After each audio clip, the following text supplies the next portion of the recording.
Great greetings, all. We want to just welcome you to another segment of Real Talk Cafe.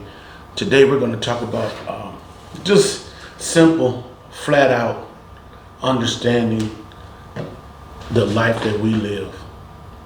You know, because when you start understanding the life that you live, you start looking forward to tomorrow. You know, like the Bible says, today has enough worries of itself, so let tomorrow worry about itself. But on the same token, you know, what we do today, we're putting ourselves in position for tomorrow. So it's like if you sitting around moping and talking about what you need to do versus getting up, getting out and get something, you ain't gonna have nothing. So that's why it's so important for us to know that we have to put ourselves in, not only in position, but be in compatibility of what we want to see versus what we just want to do. Because me myself, I would love to just lay around in the bed, you know, all day. But after a while, you can only lay around so long. So you have to get up, get out, get something in. And so it's like once you start getting up, getting out and getting something, it becomes a habit. You know, once habits start forming, you just do it repetitiously, you know, with no effort.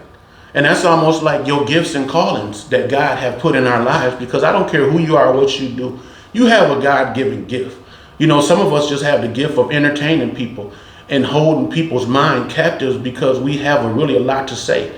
And a lot of the people that really have a lot to say don't think they have a lot to say. That's why God uses people that really don't want to be up front.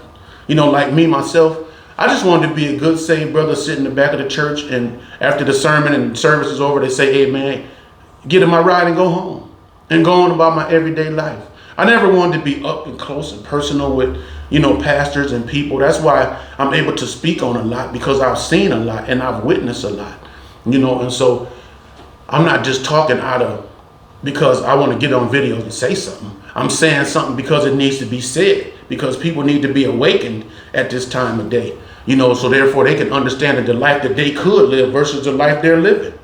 And so once you start understanding these things, you start progressing and coming out of that person that you once was, so it can enable you to be the person that you want to be. And so it's all. I was listening to Nick Cannon, which is a very informative brother. I listened to a video with him in KRS-One, and Nick Cannon said, "Who you think the next president is going to be?" And KRS-One said, "Depend on what the people are trying to be." And I was like, "Wow, that's very profound," because that's who the people follow or listen to or have around them, is people who what they want to be or what they wish to be, you know. And so it's like when you look at people and what they're doing and the people that they admire, it tells you a lot about that person, you know. And as well as time, you know, like the Bible says, judge nothing before the appointed time, because God will bring to light what's hidden in darkness and expose people's hearts. So when you just watch people, and like I said, who they really lift up, and, you know, I ain't gonna say not necessarily worship, because not everybody worships people that they look up to, but it just really tells you what their mental mindset is versus what they say they are or what they want to do. And so once you start understanding the life that you can live, and like in the old other video I said, it's oh so beautiful. Once you start doing things according to what's right, not what you was taught or what was presumably to be right, but what you know is right. And that's another thing, you know, we have to change the posture of our hearts, you know, to accept what's right. Because a lot of us mentally don't want to grasp what's right, because now we don't want to put in the work that it's going to take for us to change in order to live the life and understand the life that we could live. And I know I said a lot in a little time, but I'm pretty sure you'll understand it by and by. With that being said, you have a good day. Peace.